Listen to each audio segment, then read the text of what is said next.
keep watching, keep subscribing, and tell all your friends.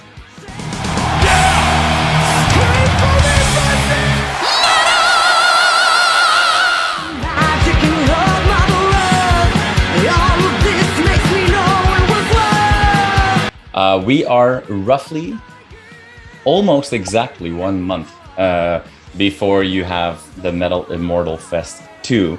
Does that mean that you are right now freaking out about everything that can go wrong, or are you in control? I honestly didn't really think about it like that yet. So now You're welcome. You kind of got me freaking out. Well, I did so it became real when I bought the plane tickets for Raven last week. Yeah. And I was like, oh, okay, this is really happening.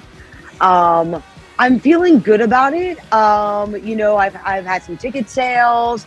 A lot of people are sharing it and, you know, telling their friends. So I'm really hoping to see some like new faces. And yeah, right now I'm kind of, since the show is planned, everything is good to go for that. I'm just thinking of ways to like create hype and also maybe create a little moolah coming in. Because as I'm sure I've told you before, this kind of festival starts with $0. Right. And it's close to like a $14,000 festival. So it's pretty crazy to think about. So we were really lucky this year. We had a handful of sponsors, right. Like people reaching out, really showing their love for the community, their love for metal, their love for us. The Attic Records, which is a super dope local record shop. Andrew DeCagna from Iron Flames Tattoo Shop. Hot Rod. This really delicious local vegan restaurant called Onion Maiden. Whom it was so cool. Alyssa from Arch Enemy stopped by there when they were just in Pittsburgh traveling through. And then Our Ancient Future, which is a super dope local underground record label, who put out Vicious Blades demo. I don't know if you listened to them yet, but they're just like up and coming, fucking fantastic. And playing on the festival. And playing on the festival.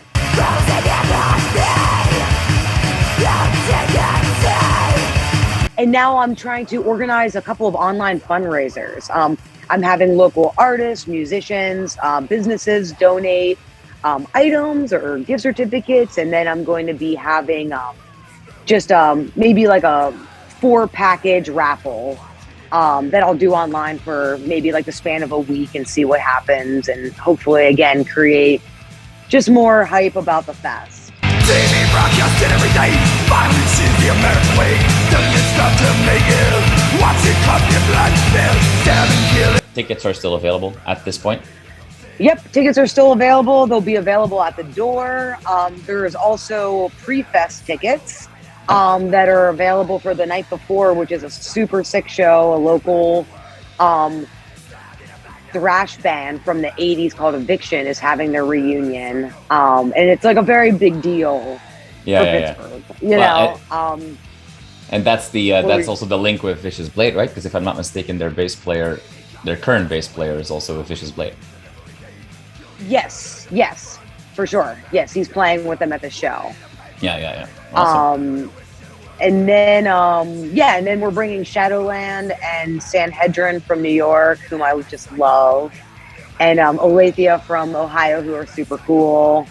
So it's going to be a kick-ass weekend, so people buy all the tickets.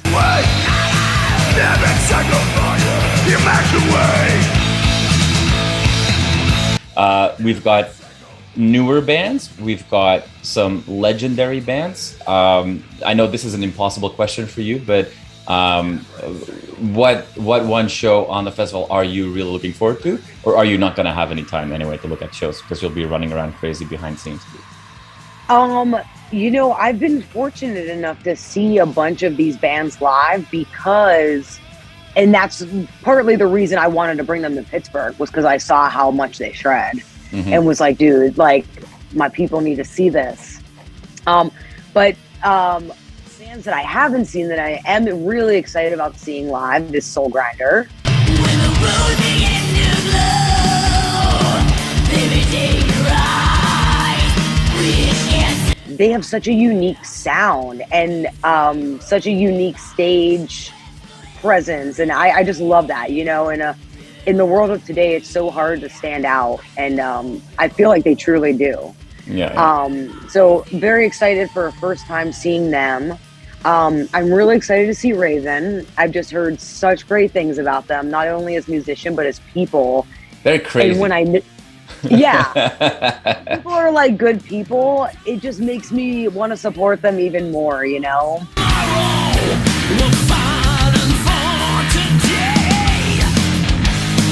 You're not just organizing this festival, you're also playing with Lady Beast at the festival. Sure. So as somebody running a festival, but also having to play at a festival, what is that like? Like, can you even enjoy your own set? Can you get ready? Or are you literally until 2 seconds before going on stage, having to potentially fix some issues that are happening somewhere? All great questions. This is why we play first.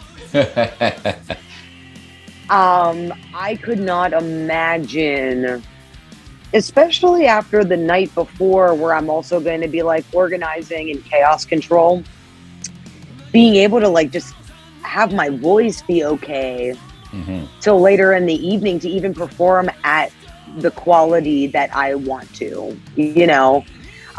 Also, I just think, like, out of respect, since this is our fest, like, this isn't for us to showboat. Right. So I feel like nothing is more appropriate than the host welcoming everyone to the show, you know, and also just kind of setting the bar with the energy, you know, for the rest of the night, right? Because you know how we do. Yeah. All right, there's a go. That's a challenge right there for all the other bands to get ready for the festival. Now, one thing that this is the second time you're organizing, you had to, with COVID, postpone this edition 2 times. One of the things that connects the previous edition and this one, apart obviously from the fact that the same team organizing and Lady B's playing, is also in the artwork. You're going back to Egyptian themes, spiritual Egyptian themes. We see basically Isis and Anubis fighting, which, although in not necessarily too. Sorry? I know in real life. Yeah, they're not necessarily enemies, but they're not foes. Male, female, night, dark, life, death. There's actually a lot of meaning in that artwork, or is it just a badass cool artwork? Am I reading into it too much, or is there a message? Not at all. I'm very I love Egyptian deities, and I feel very connected to that magic, and Isis is like someone who is like very present in my life on a daily basis. So having her involved was almost in this weird way, almost like as a guide that's going to travel and help the fest. Do you know what I mean? In a way. So having her there, just like the things that I include in my songs, it always has deeper meaning and deeper purpose, and actually like what's the word I'm looking for? It's just meant to be. It's meant to be. My arms open wide, my mind and my heart are ready to receive. You are awesome for watching this video. Click right here to see more content like it and subscribe to the channel.